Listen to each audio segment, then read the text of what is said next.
जय श्री राम दोस्तों। बात हो रही है मदरसे की।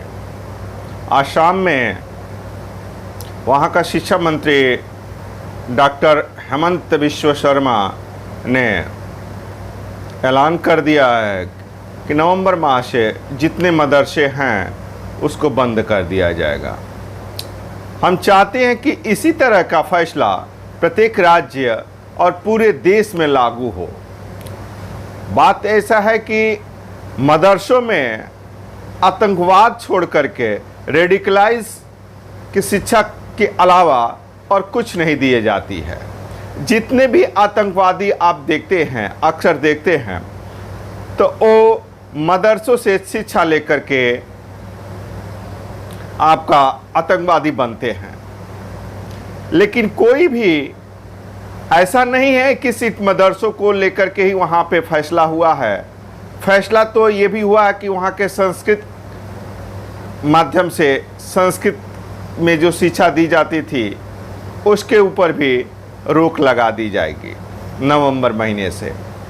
और मदरसा वहाँ पे शिक्षा जो सरकारी खर्चे से था 600 से ऊपर था, और संस्कृत जो विद्यालय थे वो 101 थे।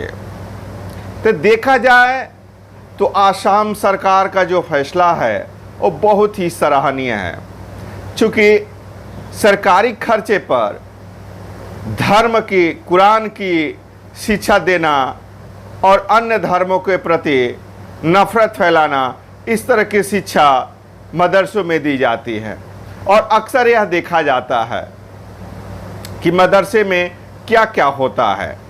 मदरसों में ये भी देखा जाता है कि मुल्ला मौलवी क्या क्या गलत कार्य करते हैं और कैसे देश के प्रति उन लोगों का नज़रिया रहता है। वहाँ पे असलहे पाए जाते हैं, मदरसों में आतंकवादी छिपते हैं, और इस तरह की बहुत सारी घटनाएं जो मदरसों के माध्यम से होती रहती हैं। चूँकि शिक्षा जो प्रणाली है वहाँ पे मदरसों में या कहीं भी हमारे देश में, वो सिर्फ और सिर्फ जो इस्लाम को न मानने वाले, अल्लाह को न मानने वाले हैं, उनको काफिर और उनकी हत्या कर दी जाए, यह इसी तरह की शिक्षा दी जाती है।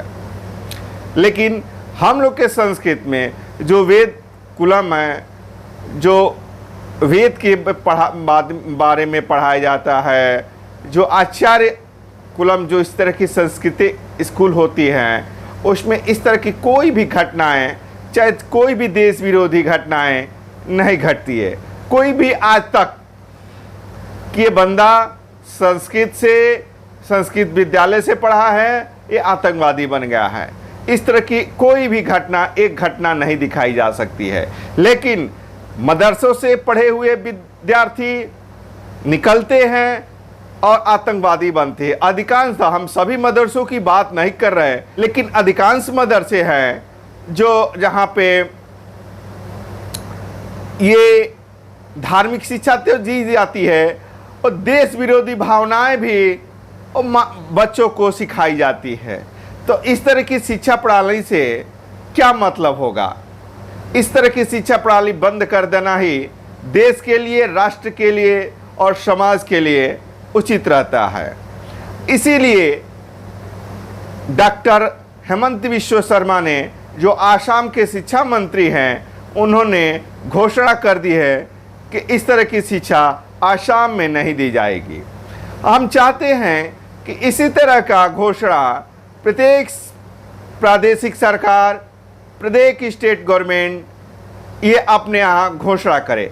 चूँकि जो शिक्षा दी जाती है, जिसका खर्चा राज्य सरकार वहन करती है, वो आदमी के टैक्स से, वहाँ पे एक छोटे छोटे टैक्स जो दिए जाते हैं, आदमी व्यक्ति देता है, उस टैक्स से मदरसों की शिक्षा, वहाँ का रहन खान पान व्यवस्था दी जाती है। तो इस तरह की शिक्षा देने से और समाज में विकृतियाँ फैलती हो और समाज में, देश में इस तरह का आतंकवादी फैलते हो, तो इस तरह की शिक्षा देने से कोई मतलब नहीं है। और हम चाहते हैं कि इस तरह की शिक्षा पूरे देश में बंद हो। देखा जाए तो इसके ऊपर राजनीति भी होनी शुरू हो गई है कि इस तरह की राजनीति, घटिया राजनीति शुरू हो गई कि इस तरह के स्कूलों को बंद नहीं करना चाहिए, या अल्पसंख्यकों के ऊपर इस तरह का गलत व्यवहार हो रहा है, उनका मानवाधिकार हनन हो रहा है। अरे भाई, जनता का पैसा आप एक जात, धर्म और विशेष के तरफ लगाते हैं तो ये तो गलत बात है ना।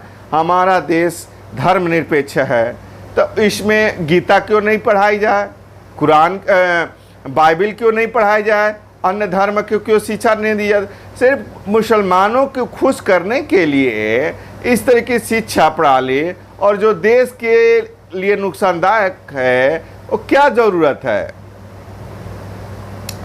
हम देख रहे हैं कि इस तरह की जो घोषणा की गई है वो बहुत ही सराहनीय है, और हम चाहेंगे कि प्रत्येक सरकार, प्रत्येक स्टेट गवर्नमेंट जो देश में है, वहाँ पे सभी इस पे प्रतिबंध लगाएं। जय श्री राम।